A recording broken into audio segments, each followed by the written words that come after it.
Hey fam, good night. How are you doing? Welcome to At This Ungodly Hour. So, as usual, we're gonna be talking about stuff. So, today I was thinking to myself, you have some people who really piss me off, like really piss me off. And actually, this was yesterday. And I say, you know what? I'm gonna make a list of all the different kinds of people who just piss me off, just irritate me. Anytime I encounter these kinds of people, I am just irritated by what they do, how they do it, why they do it. It's more than just what we call a pet peeve, right? Look at pet peeves, just little things that probably you don't like, just a mild irritation. No, these people on this list, so it's 12 kinds of people. And you might be saying, boy, you're really easy to piss off. 12 different kinds of people piss you off? I don't know. I don't know if you would consider that easily aggravated. Um, but yeah, when I thought about it, these are the people. When I encounter these kind of people, or I hear somebody tell me a story about something happened to them and it involved these kinds of people, it's really irritating. So while I go through the list, I want you to think and say, okay, am I that kind of person? Am I that kind of person that Kama is describing? And maybe you don't think it's something that should make me irritated. Maybe you are that kind of person and you don't see anything wrong with it. Right? And if you don't, I would like you to tell me why you don't think anything is wrong with that. Just tell me, say, come on, you're overreacting. Nothing is really wrong if somebody is like that. Right? Yeah. So I want you to do that for me. So I'm going to tell you the 12 kinds of people who I find irritating to deal with. And usually when I'm doing my lists like this, they're not always in order. So they're all over the place. I didn't put them in order. So the first one that I list is not necessarily the number one person who irritate me, or the least person who irritate me either. It's in no particular order, right? So number one on my list are the sheeple. The sheeple. You know who we call the sheeple? Who are sheeple? So it's a mix of sheep and people. And when you say that you're a sheep, the inference is, or the reference is, the way we always said a lamb to the slaughter. You just go, you do whatever you're told, you don't object, you're just all right with the whatever it is, you're all right with it. So the sheep now would be that in people form, in human form. These people, they don't have any issue with anything. Them just all right with the way the world is. They do whatever they are told to do. anything come up, any new mandate, anything they hear say they must do, them do it. No matter what the thing is, no matter what other people are saying to the contrary, right? No matter what reasons anybody else give to say, boy, we object to this because we have evidence that whatever, these people will not even consider it. So all you will hear, or let's say the conspiracy theorists, right? They might come out and they say, boy, there are aliens living on the planet.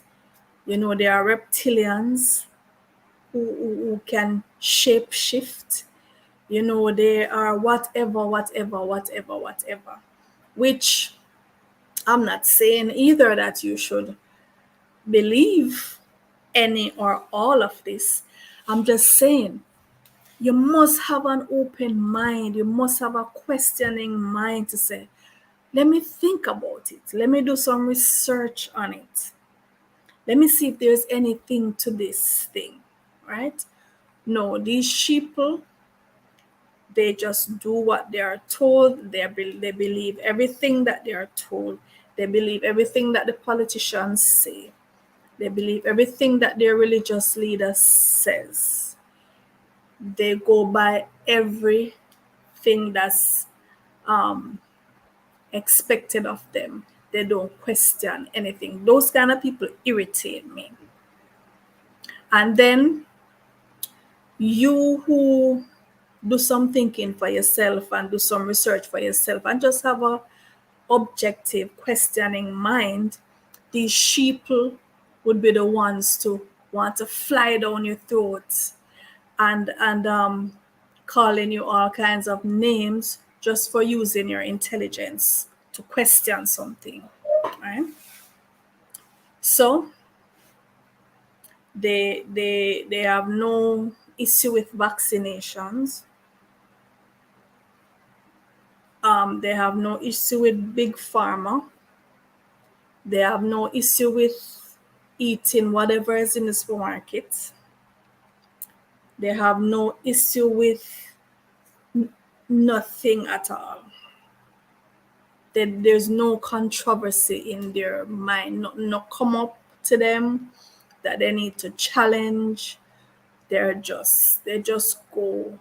Those kind of people irritate the hell out of me because I have never been that kind of person. I cannot relate. I've always been a very militant and rebellious person.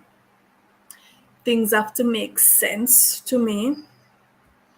I have to have logical, common sense proof of things before I follow suit, regardless of the mandate.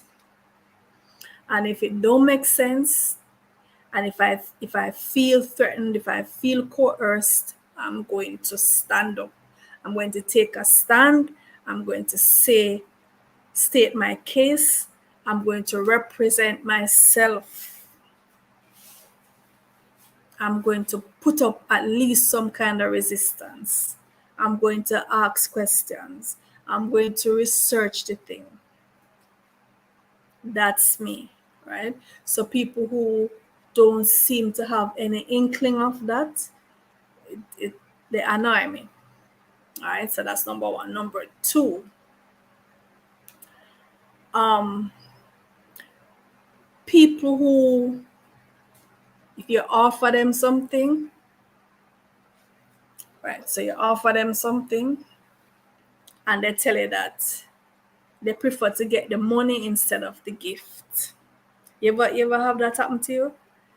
You give, like say you ask the person, okay, what you want for your birthday, or you tell the person that you're gonna get them something for their birthday, right? And they say to you, you know what? Don't buy anything for me. Give me the money. I find that so tacky, to me is just so tacky. I said this to someone a couple times where we had this conversation, and he said to me, but I don't think there's anything wrong with that. I really don't think there's anything wrong with that, especially if the person is in a situation where, boy, things really not going well for them, and they could really use the money in a more practical way than the gift that you're gonna give them. Now, first of all, I'm somebody who I don't like to give gifts. From many years ago, I decided I the gift giving thing, only very few people would get gifts from me because I have found most people to be very ungrateful when it comes to gifts. And I am the type of person who would more want to make something with my own hand, to create something and give it to the person. Or if I'm buying something, it will be something more creative, something more spiritual, kind of something that I would like, and I want to share this with the person, open up this to the person, want them to experience it. And from what I have been through from high school days when you had the pixie thing and the secret, what you used to call this thing? Secret gift something or another. Like when Christmas pixie is, yeah, and you would exchange gifts. I've had terrible experience with that because nobody never used to like my gifts. Either they say it's too cheap because I made it myself, or I put it together. Let's say put together a playlist of songs that mean a lot to me, and I think the person would enjoy it, but it always backfire, right? So it's a few people who can get a gift from me. But if I say I go and buy you a gift and then you want the money instead, that it turned me off. It just seemed tacky to me. But like I said, a friend of mine was trying to explain to me that no, it's not tacky. It's not tacky. It's just the person is just saying, you know, I'm not in the position now where things are going too good and I would appreciate the money. Right? Let's say even, you see somebody, maybe a relative or a dear friend of yours, and the person has never been to a resort, for example. The person has never stayed in a hotel, never been to a resort, never traveled. I do these kind of things all the time because I'm about that life, right? Always gone, always up on the north coast, always flying out, always their resort and whatever. And suppose you want to share that with the person. This person has never done anything like that.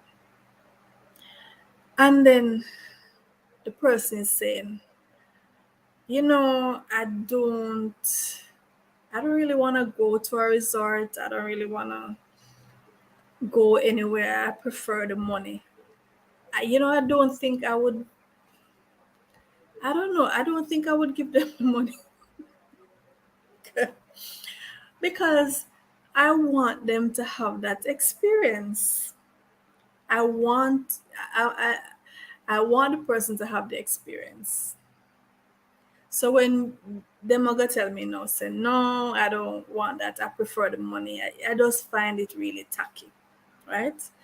I find that really tacky, and it kind of piss me off, and it make me think that the person just thinking about money and they don't want the experience. Because to me, it has always been about experience.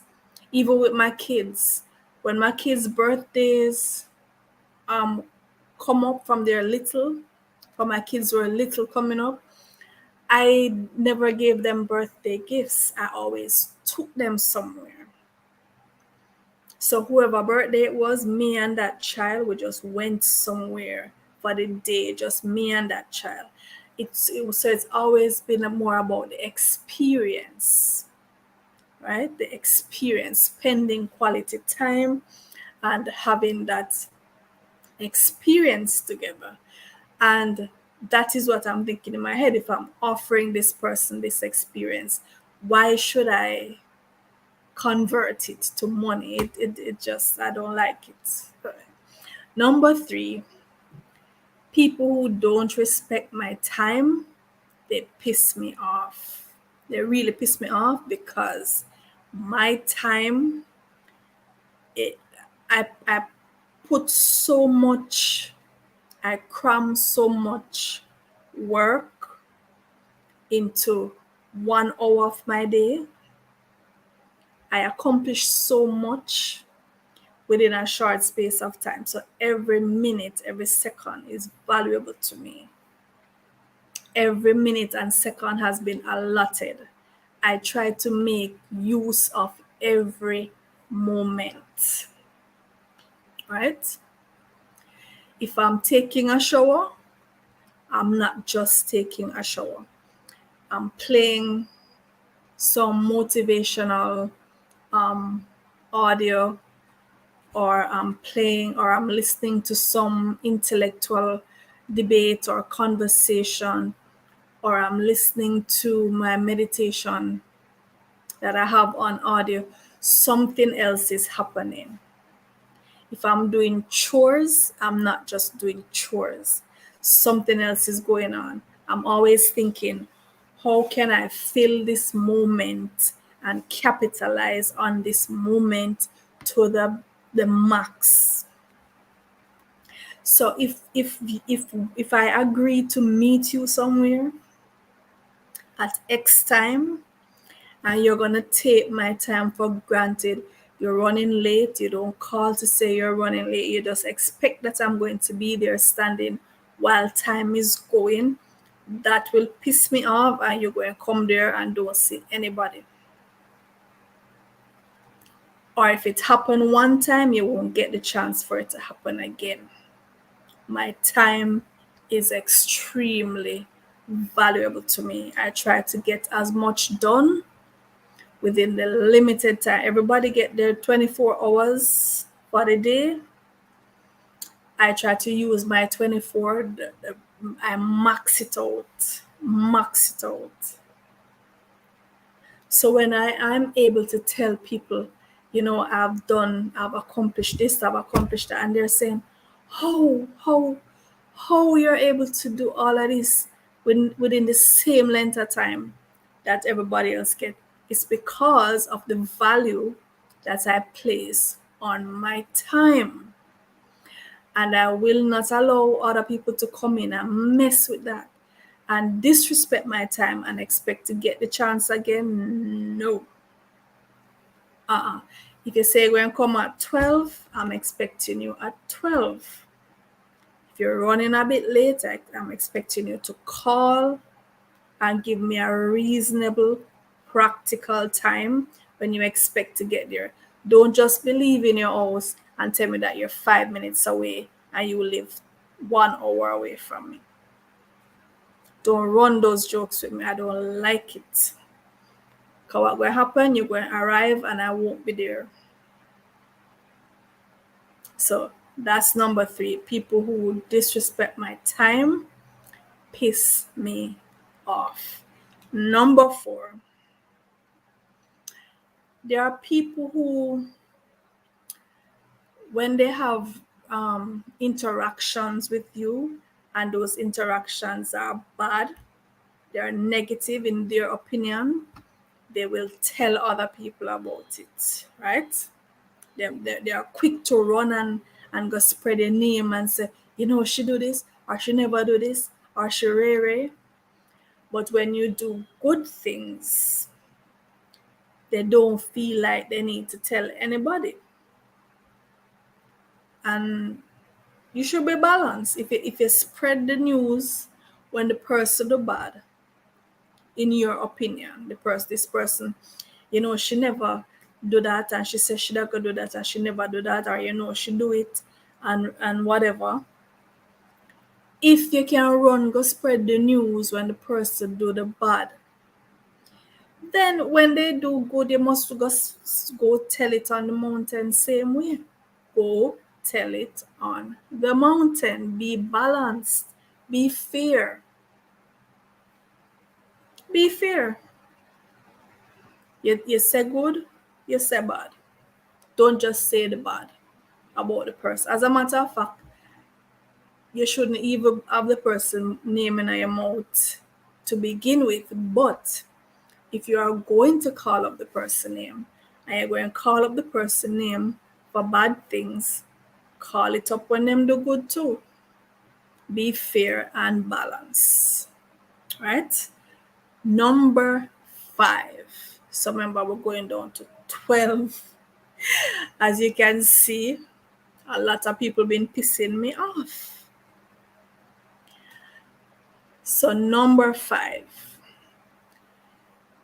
people who they see you in the line, right? They come. So whether you're at the supermarket, standing in the line at the cashier, or yeah, the bank, waiting to go into the ATM, you're in the line, whichever line you're in, and these people come. So you are there.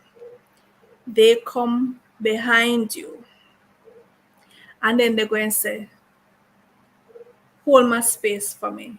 I'm right behind you. Hold my space for me. I can never figure out how that makes sense. It would make sense if you were ahead of me in the line. You were ahead of me in the line. You need to leave the line to go somewhere. And you said to me, hold my space, please. So that means I'm expecting you to come back. Are you going to still be ahead of me? Fine. Okay. Hold my space. But when you're behind me, what am I going to do? Tell the person who come next that there's somebody behind me and there's no one there? That don't make sense to me. I feel whenever it happens and I actually find myself explaining to somebody who come that there's this ghost there, there's this ghost behind me, I just feel like an idiot. And it's like I keep expecting that the person is going to the person who just come is going to flare up and tell me that I'm an idiot, or if I think they're an idiot, because it just don't make sense. You're behind me in the, how can I hold your space behind me? You tell me if does this make sense to you?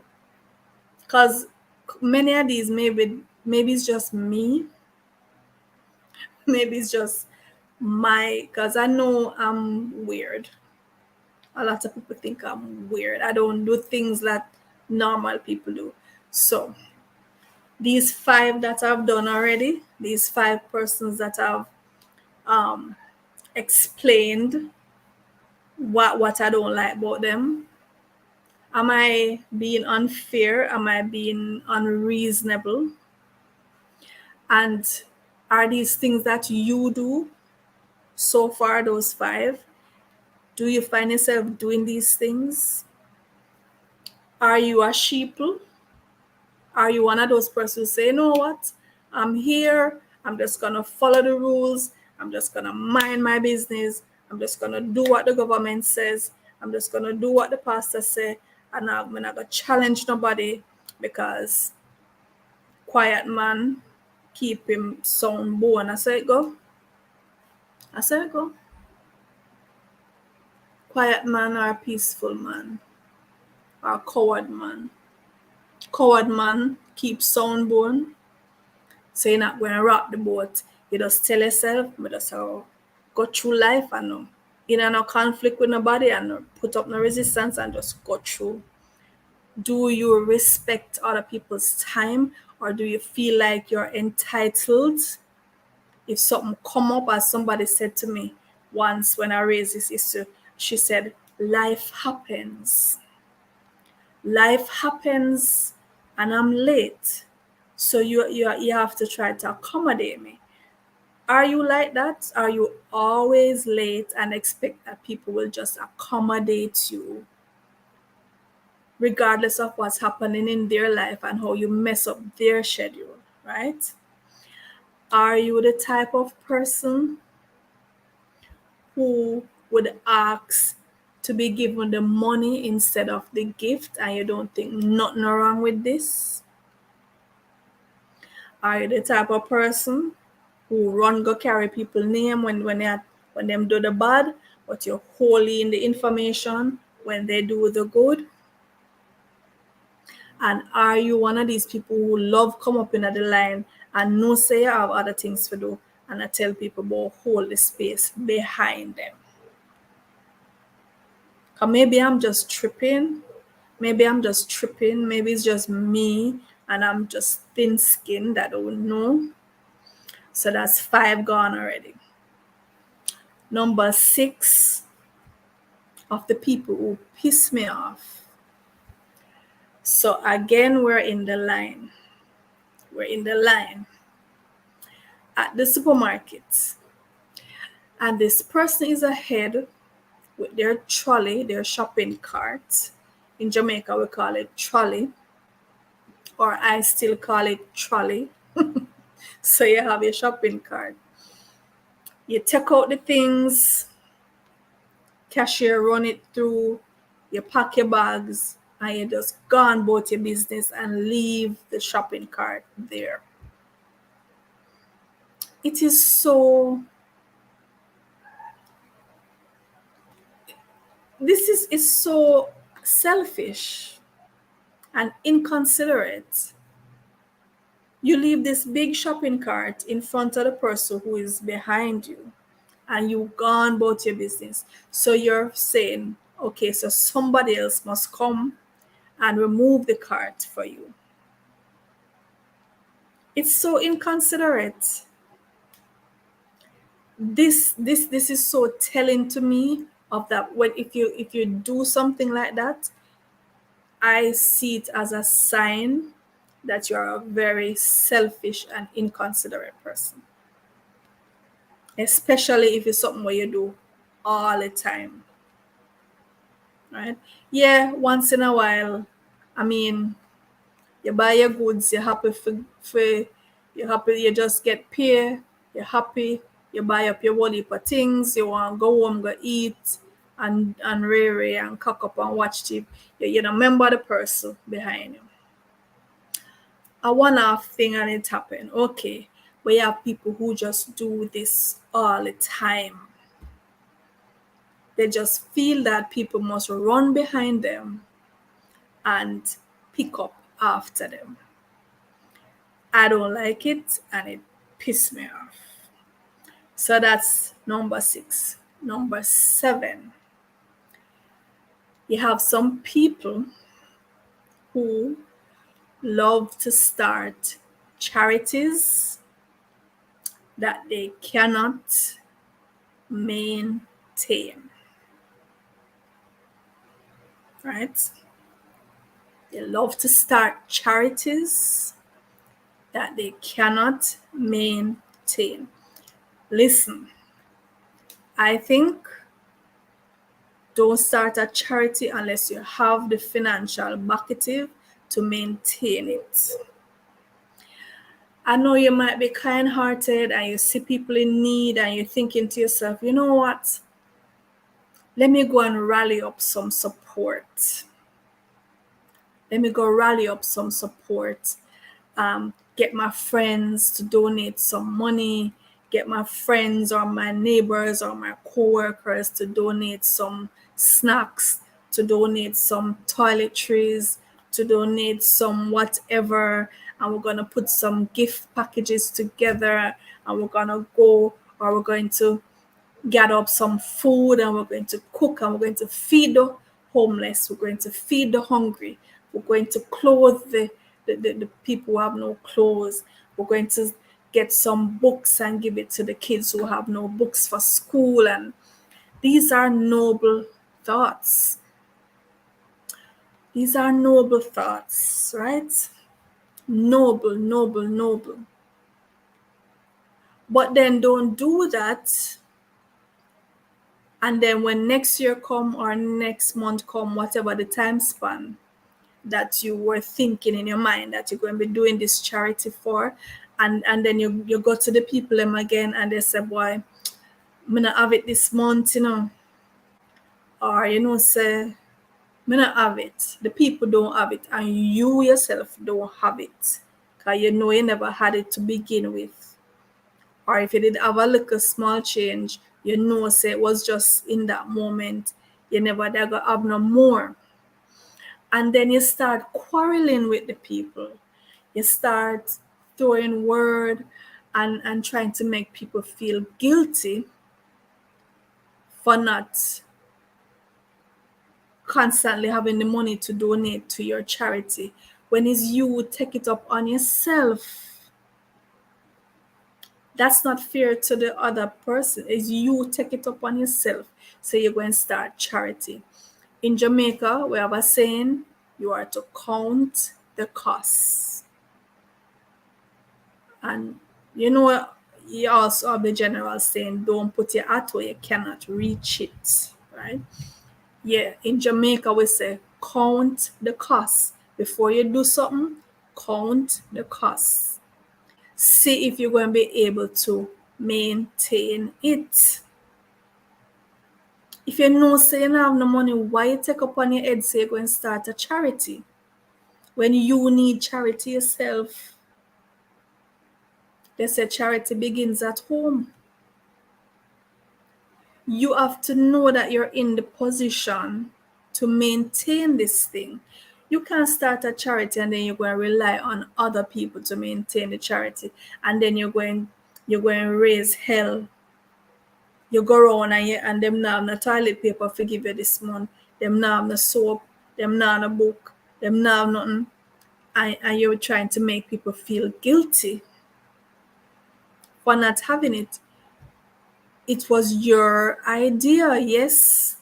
They were able to support you in your venture the first time, maybe the second time.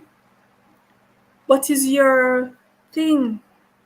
This has happened to me, so I'm talking from experience. I've seen this happen many times, where people start charities that they cannot maintain. Them broke, them poverty stricken, them need charity, and like I said, it's a noble thing when you want to help. But if you're not in the position to help, you're just not in the position to help. And this is not just with money. When you have people who take on other people to come and live with them, and they know these people don't have anything and they're going to be reliant on them, and they know they can't afford it, and they take it upon themselves to do. You need to count the cost, and then now you become like a burden to other people. You become an irritant to other people because you keep going to them, because the charity can't move, can't go anywhere because you cannot fund it. You need to stop. If you're not in the position to help, you're not in the position to help. Don't go take out loan to help other people and then you can't pay the loan. Don't put your hat where you cannot reach it. Okay? Don't do that. So that's number 7. All right, number 8.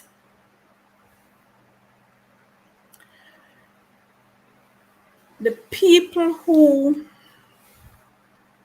and these are especially the people when you're in an intimate relationship, but it can be even generally speaking too, right? But especially for intimate relationships, the people who feel like they need to track down their partners, they need to spy, they need to hire a private investigator, They need to put tracer and tracker and bug and hidden cameras to pry on their partners. I find that so irritating. It pisses me off. I know usually the people who do this are the most secretive people. They don't want anybody know nothing about them. You can't see them phone. You can't see no, they don't. And it's often these people who they are the ones who cheat. They are the ones who cannot be trusted, you know. That's why they move like that. They are the shady ones, and they want to infringe on other people's personal space and other people's rights. It pisses me off when people do that. How can you be in a relationship with someone who you feel you need to track down, literally put a tracker, you put hidden cameras in the person's bedroom, in their living room, you bug their phone, these kind of things. The person can't put on any private material in the space without you prying and wake up when them sleeping to go check and hire people to check or calling their friends on false pretense to check those kind of things. I just think it is degenerate behavior. It is degenerate behavior, and I hate it very much. I hate it very much. All right, so number 9.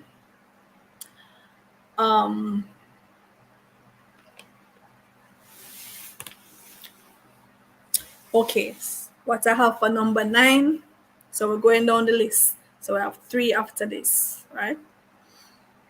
Number 9 in the kinds of people who piss me off. Those persons who they go to a place or they go to an institution or they go to anything that's established, right? And you lay out the rules to them. You tell them X, Y, Z. This is what we do.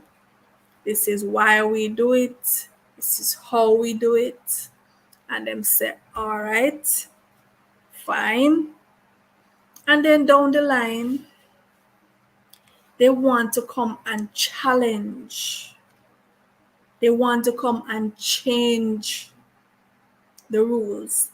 They want to come and you must change your thing to accommodate them.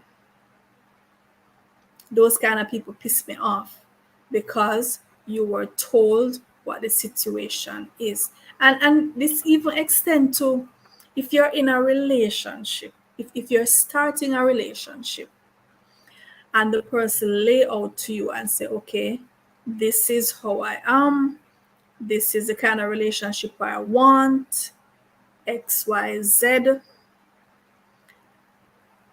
You have to accept, if you say you're fine with it, you have to accept that. If you change your mind, then you leave the relationship. Don't be telling yourself, oh yeah, you can say whatever. I know I'm going to change you. I know you will change for me because I'm different and I'm special and I'm whatever. You don't have the right to do that, you know.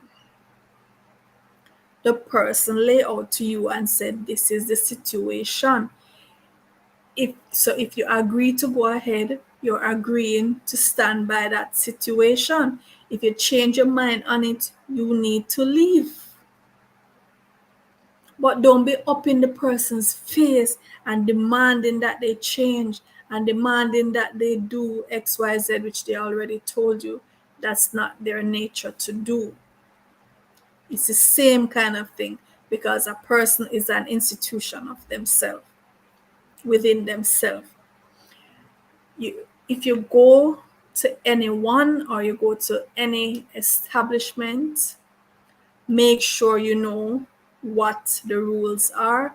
Make sure you know what this place is about or what this person is about so that you can make a decision whether or not this is the place for you or if this is the person for you. Because once you sign off on it, you don't have the right to be up in the person's face demanding that they change to suit you. If down the road you decide that, I thought I could deal with it, but it's not really for me and I don't really have what it takes to deal with this, then you leave the situation. You're still autonomous, you're still making your decision. You leave. That's how I see it. All right, number 10. This kind of person really pissed me off. Really, really pissed me off.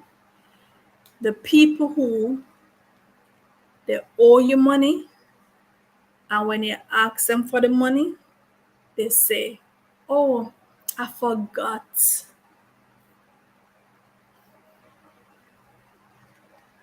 I forgot that I owed you."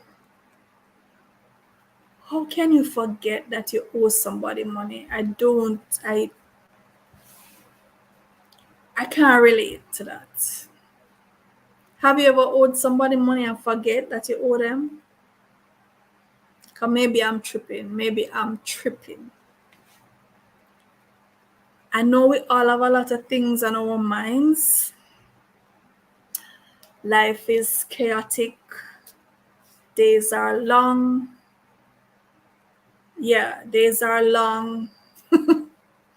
We have a lot to do. We have a lot to juggle. But how the hell do you forget that you owe somebody money? Explain that to me.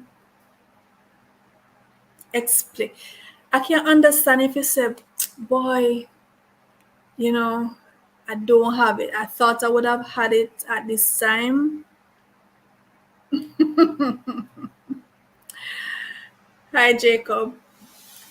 I understand if you say, "Boy, I thought I would have had it by this time. I know I told you this time, but I'm sorry, I don't have it. Can you give me some more time?" All right, okay. But when you go and tell me, say you never remember, say you owe me. How you not remember, say you owe me? I know we're getting up in age. I know the stresses of life, all of that, but I can't really. I have never owed someone. First of all, I'm gonna like borrow people things. I'm gonna like borrow people money, but I've never borrowed money and forget that I owe the person. It has never happened, and I hope it never happened. If it has it ever happened to you, because like I say now, maybe I'm just tripping. Maybe I'm overreacting with all of this. Maybe I'm just too sensitive. Have you ever borrowed people's money and forget? And it's only when them come and ask you, you remember, say, "Oh my God, me did borrow $10,000 from the person. Me did borrow 5 grand from the person." Never remember, a good thing you ask.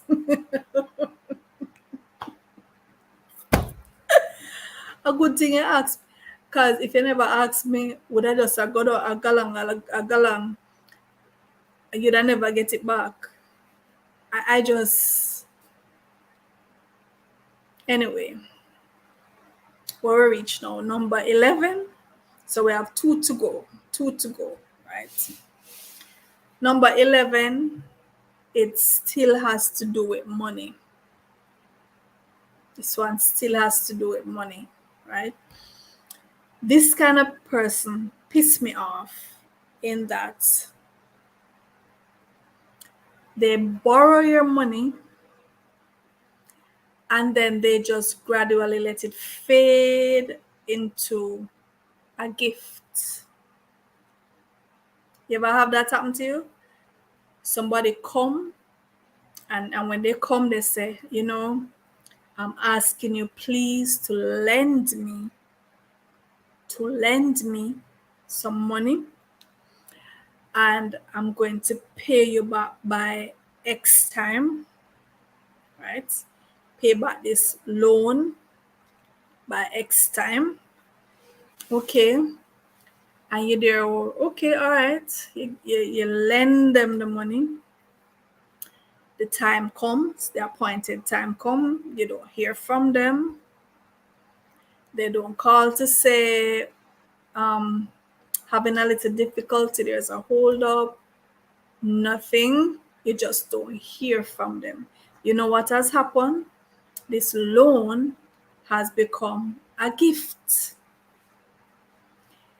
At some point in time, maybe even before they asked you, maybe after they asked you, but at some point in time, they came to the decision in their head that this loan has now become a gift. So you gave them the money. They have no intention of repaying you, because why should you repay someone when they give you a gift? That don't make sense. If it's a gift, it's a gift. You don't give back a gift. That's bad manners.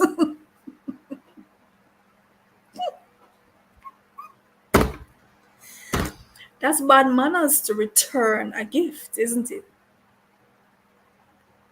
So they just keep it. Jacob is saying, let me show you what Jacob is saying. So Jacob says, that's why nowadays I write contracts. Ain't nothing better than making it legal.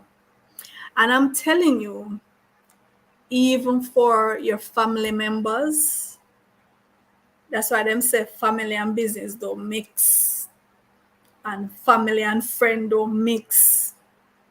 If you want to have a loving friendship or a loving family relationship, sometimes you have to just avoid the monetary transactions. Or, as Jacob says, put it in writing. Put it in writing, okay? Just sign on the dotted line. You're borrowing X amount of money and you're going to repay it at X time, so that we can remain friends and we can remain family and have a lovely life. Money has been the cause of a lot of persons to lose their friendships, and for malice and backbiting and quarrels to happen within families. So no matter what anybody wants to say, when it comes to money, to put yourself at ease, put it in writing. Even if it's just on a piece of paper and they mark them X, yeah. If they can't sign them name, make them mark them X. Make them mark them X. Because they come with brilliant smiles, warm, lovely smiles when they're borrowing. But when time comes to pay back, worse if you go ask them for it, the face turn bitter and sour and all kind of things. So to avoid that, is which song? Who did sing that song there? I do not borrow and I do not lend. Who did sing that song there? Anything me borrow, me have to get it back tomorrow. Me have to give it back tomorrow. Anything me lend, me have to get it back again. So me number who sing it. I do not borrow and I do not lend. If you have that policy, you'll be good in life. People will cuss and carry on, but you'll remain friends and you'll remain family. All right. So the last one, number 12. Number 12 in the kinds of people who piss me off are the people who leave you stranded. And it can be literally leave you stranded somewhere, or they leave you stranded in some kind of limbo, some kind of emotional limbo. Those kind of people piss me off. So Jacob says, yeah, people just look at money as money, but money is like your crystallized hard work. True. It's your hard work. And a lot of people take it for granted. Imagine you doing all the work and someone reaping all the dividends. That's slavery. And people just take you for granted. Worse if them come, and the first time them come, you just fork it out and give them, and them say, oh, okay. So you have it like that. You have it like that. She have it like that. All right. And next time them come, them add on some more to it. So if them come and they ask if it's $2 today, and you just say, all right, here is it. Tomorrow, them want $5. And them test you to see how you stay, how your pocket stay. As we say in Jamaica, I want to see how your pocket stay. I want to eat a food off of you. And if they see that you're a kind-hearted person who is willing to give and willing to share, they will become parasitic. And as the saying goes, givers have to draw the line. Givers have to have a cutoff point, because the takers have no boundary. They have no break. They will keep taking and taking and taking until you are dry, and then they will move on. So the givers, if you have a giving heart, a kind giving heart, you have to check yourself, and you have to know how to cut off, what's your limit, because the takers have no limit and they have no conscience. All right, so like I said, the last one, people who leave you stranded. I'm gonna tell you about 3 situations that people literally left me stranded, physically stranded. But like I said, it can extend to emotionally stranded. You're in limbo. People who they cannot commit to the point where you can know for sure where you stand with them and where they stand with you. They keep you in this limbo. You're unsure. You don't know whether you're coming or you're going. That is abuse, That's emotional abuse. You also have people who, let's take for instance, and this is a common scenario, where you have relatives abroad. So I'm from the Caribbean. This is a common experience with Caribbean folk.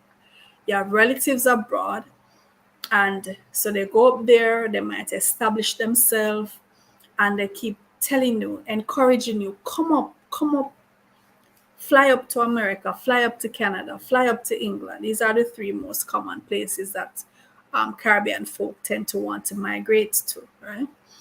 Come up and see what you can make for yourself. And you said to them, but where am I gonna stay? What am I gonna do till I get a job? That kind of thing. And they said, no man, don't worry about that, man. We're family. Aren't we family? Come, and you can stay with me, and you can do it. And they tell you all the nice things that are going to happen, and they reassure you that everything is fine.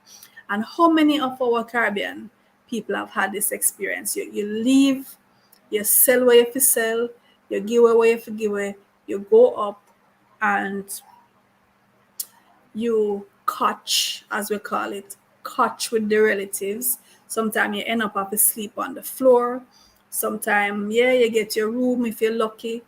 Um, but then after a while, what they do, as we say in Jamaica, them start what? Show your bad face. Show your bad face. Everything you do is a problem. They start making demands on you that you never agreed to. Eventually, you might find yourself being put out in this foreign land where at the moment you don't really know anybody because you can't ever count them again as friend or family. You are stranded in a foreign land having to fend for yourself when these are the persons who encouraged you to leave the evil that you knew and come, and then they leave you stranded. That's a very common experience for our Jamaican people, for Caribbean people. All right, so let me tell you the three examples I can give you of people literally leaving me stranded. And the first two happened when I was at high school. I was probably in, what form was that? I think I was in sixth form. So either grade 12 or grade 13. So the first one of my classmates invited me to church. So she was a Jehovah's Witness, and she invited me to church with her. So I went, and she was there. She greeted me and whatever. And from this girl greet me and showed me into the church about it. Mina really see her again. She just leave me stranded. She up and about and with her other friends. And I would say to myself, why this girl invite me to this place and then leave me? Listen, I'm an introvert, so I don't mind being alone. Okay? That wasn't the issue. I'll be alone the entire day, and I don't feel strange in any way. I entertain myself. I'm perfectly fine. But I'm saying, why you ask me to come with you? That's my problem. I'm not a religious person. It's not like I'm a religious person. Even then, even in high school, I was not a religious person. And this girl made me take up myself, take bus, go to this church, and then she left me. For what? Why you do it? I don't know. So, okay.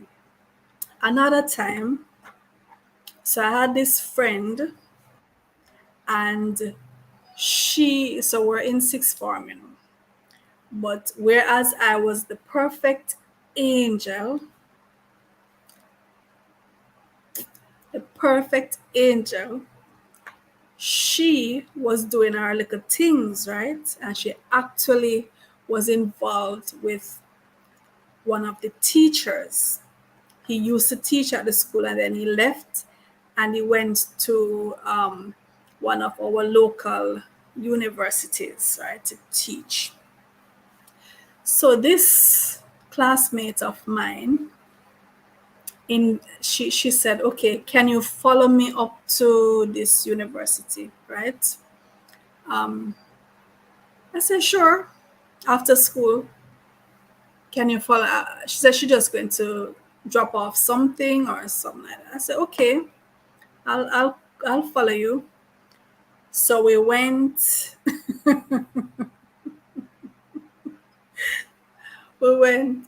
We took the bus and went up to the university in our uniforms, right? And then this girl, she went, and because remember, she's involved with this teacher. At the time, I knew they were involved, but I didn't know they were that involved, right? So they went into the lab. They went into the lab. I was outside for a while. I don't know what they were doing in there. I was innocent. All right. So then she come back out, and the three of us went to his car. So I thought, okay, she going to give him something to put in the car, or he's gonna take something from the car and give to her, and then the two of us going to go on our merry way, right? All right. So she went into the car. He went into the car, and I was still outside. So she said to me, "All right, bye. See you."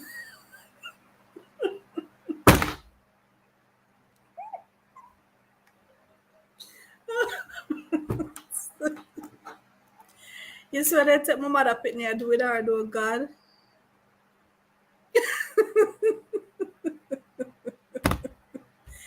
Then take my mother pitney like Papi Show.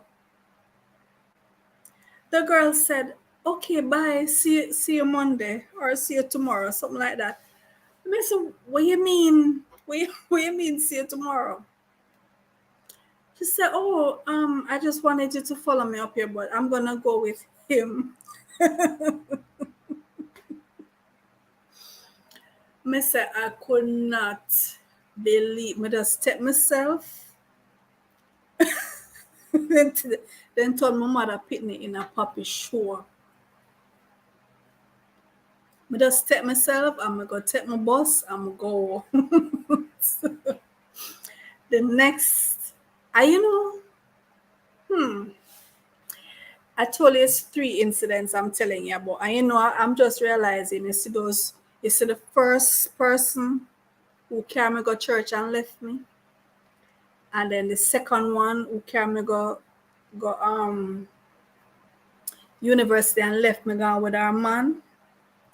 The third incident also involved those two young ladies. But this time is when we all became adults now, right?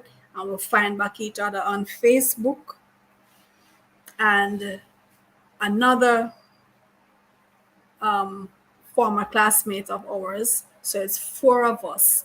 We planned this meetup, right? Because we hadn't seen each other for like what, 20 odd years, 30 years. Yeah, about 20, almost 30 years. We hadn't really seen each other like that. And we planned this meetup at where was it? I think it was Emancipation Park. Okay. Yes, yes, I learned my lesson.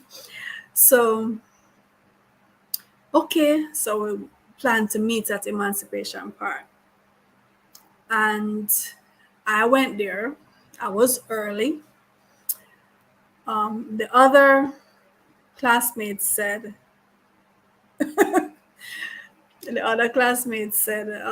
she lived nearby. So she said, okay, just call me when the other two girls arrive and I'll just come across, right? I said, okay. So I'm there sitting. I sat there for like so half an hour passed and I was see these two girls. These two, well, they are women or grown women with their kids and husband and whatever. 1 hour passed.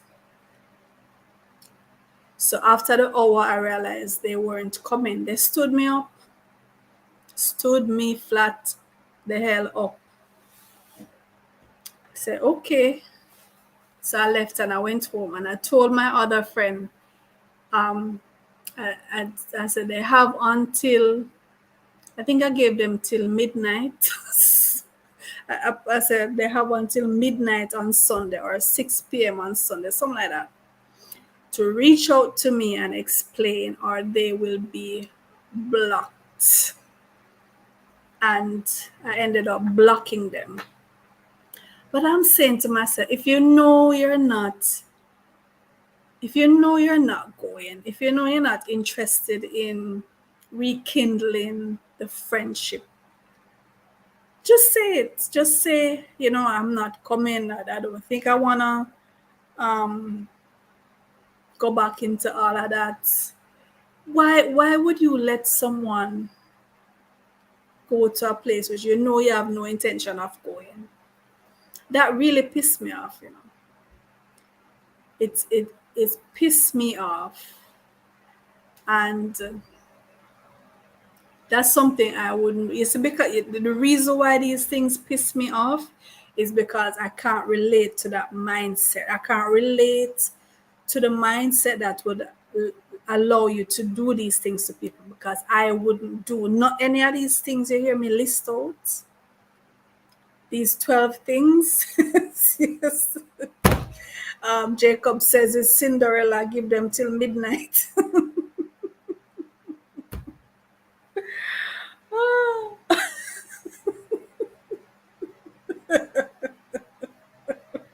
Oh my God, I'm reading the comments here. Um, yeah, the reason why these things piss me off is that I wouldn't do this. I cannot, for the life of me, see myself behaving this way to other persons. And one of the main things I live by in my life is do unto others as you would have them do unto you. I take that very seriously. That's my golden rule. Do unto others as you would have them do unto you. I take that to my heart. And what I don't want for myself, I don't mete it out to other people. So when I see people behaving this way, all these 12 things that I list out for you, the reason why it pissed me off is because I know I wouldn't do that. I would not do that. So these things irritate me. But as I said, um, I've said it to friends, well, one friend, and the person was making a case to say, you have to try to put yourself in other people's shoes and ask yourself, maybe there's a reason why they do it. So I'm asking you, if any of these 12 things are things that you would do and you don't have a problem with it, I'd like you to write in the comments, because clearly the live video is going to end. So if you're watching it afterwards, just write in the comments. So Jacob says their golden rule is to do unto others before they do unto you. Yeah. you know, Jacob, I made this meme one. I think it was a meme I made about the 69, the 6-9 position in intercourse, and under it I wrote, do unto others while they do unto you. that's, that's the mantra for the 69. For the 69ers, do unto others while they do unto you. But like I said, I'm an angel. I don't know about those things. So tell me how you feel about these things, because maybe I'm the only one who is pissed. Maybe when these things happen to you, you just shrug. You're able to just shrug it off and say, "Sure, it's no biggie. But for me, these things irritate me. So tomorrow, again, we will have another interesting topic that we're going to dive into. And I'm hoping you'll be here with me, keeping me company. Looking forward to that. So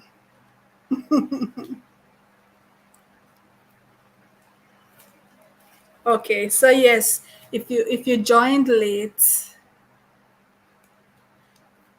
the money and it's okay. If you joined late, You can, yeah, go back and have a look at the others that you missed. I really want to know. I want to get your views. Maybe I'm the only one who is freaking out about these things. Maybe other persons wouldn't be bothered by these things. But yeah, that's me. So I'll see you tomorrow. Tomorrow night, same time, same place. Take care of yourselves and do unto others as you would have them do unto you. Don't leave them stranded.